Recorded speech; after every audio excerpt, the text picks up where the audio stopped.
Hey guys, welcome back. Today I'm walking you through a beginner's guide to email marketing strategy using Flodesk. So if you guys are new here, my name is April. I'm a web designer and marketing strategist, and my goal on this channel is just to help you create a website that turns visitors into customers. And a big part of that is through email marketing. So let's dive in. So the first thing you want to do, we're going to have a 5-step process.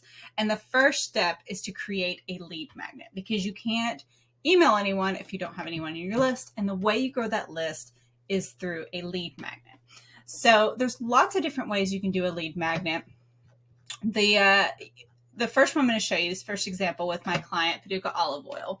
And they are a products-based business. They do olive oils and balsamics, teas and spices, that sort of thing. But for a products-based business, a really great idea is to get people on your email list by offering a discount on their next order. Because if they're shopping on your site, they're going to want any kind of discount you offer. And so that is a super easy way to get them on your list. You can also offer exclusive specials down the line, or recipes like this client does, anything like that. But that immediate win of saving 10% on your next order, that is key. So you start by having this lead magnet here.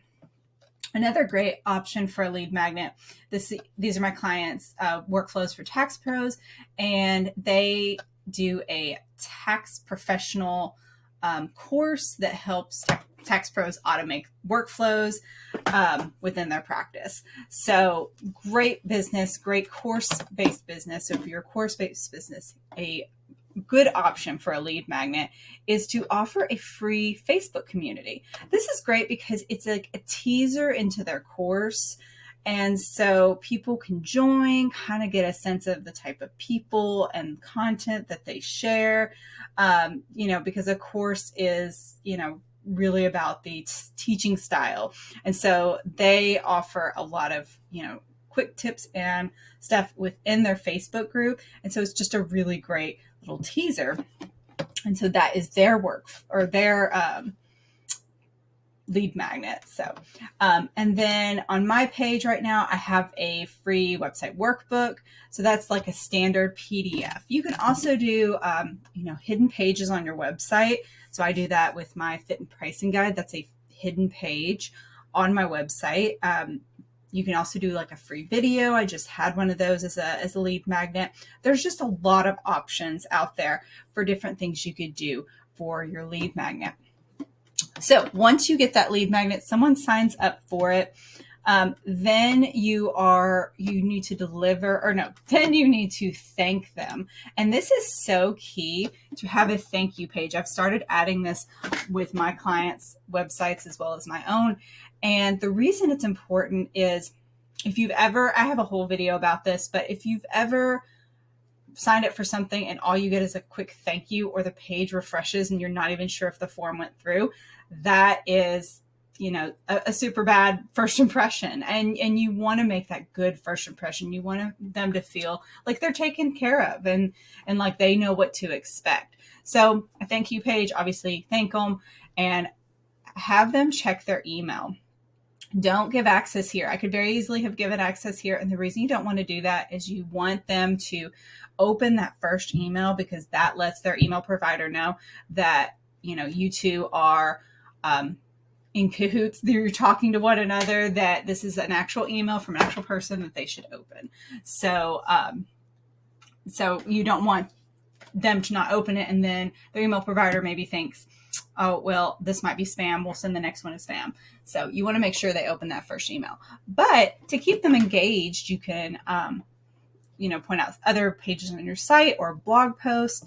And then, of course, kind of some next steps like, hey, you like this? Here's another thing for you. So really, this is just, it doesn't have to be too in depth, but it can be very, very helpful. So you have created a lead magnet. They've signed up for it. You thanked them. Now you need to deliver that lead magnet. And you can do this, again, really simple. I always like to keep this short and sweet and to the point. So my client, Paducah Olive Oil, here is their thank you email. and made it very simple. Take 10% off your purchase with this code. And I mean, super short, because they want to get in there and get their stuff and go. You now have their email, so you can send them other emails later down the road. But this one, you just want them to get that quick win, to associate your brand with a quick win. They'll want to continue opening your emails that way. So that's that example. Also, my website workbook. People can click here to download their PDF. Quick win.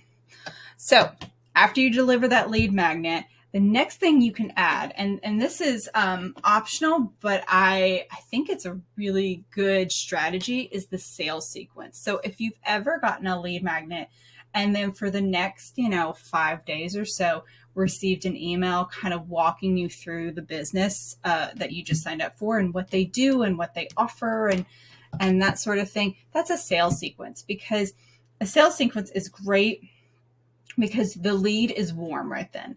They are interested. They've just been on your website. You don't want them to go too cold before you start selling to them. So you sell to them when their interest is piqued. So let's dive over to Flodesk, and I plan on in the next few months doing a walkthrough of Flodesk. Today, I'm just going to do some brief strategy stuff, but this is my Flodesk dashboard, if you will. This is where you kind of go to emails. That's your one-off emails. For your sales sequence or deliver your lead magnet, you want to go to workflows. So workflows, which I just realized I have paused. So workflows, let's go in here. This is my website workbook workflow. And the way it works is you have a trigger. So someone fills out that my website workbook lead magnet form, and that triggers them being added to this segment, website workbook. Once that happens, it automatically sends them my website workbook, which I just realized says the wrong thing. I need to fix that. So you get that website workbook though, or you get that lead magnet, but then look, wait 2 days later, and then you get the next email. And so, your sales sequence can be, talking about an objective people typically have, talking about their pain points, the benefits of your product. It's basically breaking down your sales and what you might talk through with a client on a sales call.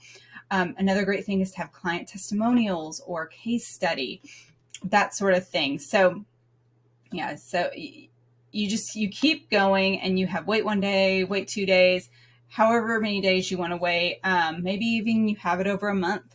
But the idea is you talk to them, you email them while they are interested, while their interest is piqued, like I said. So that is the first thing you want to do, is your sales sequence. We're not the first thing. That's the fourth thing you want to do with your sales sequence. So once you have them in your email list, you have given them your sales sequence, then you want to move them into your nurture sequence, which you can actually set up as a sequence. I have worked with other clients on that, but what I typically do is I create one-off emails with the content that I share, like this video. So I email them weekly. You can do this monthly. I did that for a very long time. It's totally fine. You got to do what you have bandwidth for. But as you build up, your audience will enjoy more content. So send out more things or more emails more regularly. But the thing is, you just want to show up regularly. The thing is consistency. So having this nurture sequence where you're showing up, because my favorite Donald Miller quote, people will buy when they're ready if you're still around. So if you send them this lead magnet and then never email them again, they're going to forget about you. But if they get this lead magnet and they're like, for example, with me, I'm a web designer. They're like, hey, I loved her lead magnet. I'm not quite there ready to get a website yet, but I'll remember her. Well, no, they won't, unless I keep emailing them. And then each week they're getting an email from me. And so 6 months from now, they're like, you know what? I'm ready for a website. I'm going to talk to April. So, it's just kind of staying top of mind with them. And even if they're not opening your emails, it's like a teeny tiny billboard in their email box every time you email them, reminding them, hey, I'm still here. I'm still serving you whenever you're ready. So yeah. So let's go back over it. The 5 steps to an email marketing strategy beginner's guide. Create your lead magnet, create a thank you page, deliver your lead magnet, create a sales sequence, and then create a nurture sequence. And if you do those 5 things, you will see huge results. Now, of course, there's so much more strategy to that, but I wanted to give you guys a quick guide to that. Let me know if you have any questions. If you found this helpful, like I said, I do have my website workbook, which I'll link in the post. And this just gives you prompts and questions to guide you through creating the content on your website. And then, of course, if you are looking for a website, you can request a quote or look at my fit and pricing guide to see if we'd be a good fit for your web design needs. But guys, thank you so much. Let me know if you have any questions. Hope you have a great day.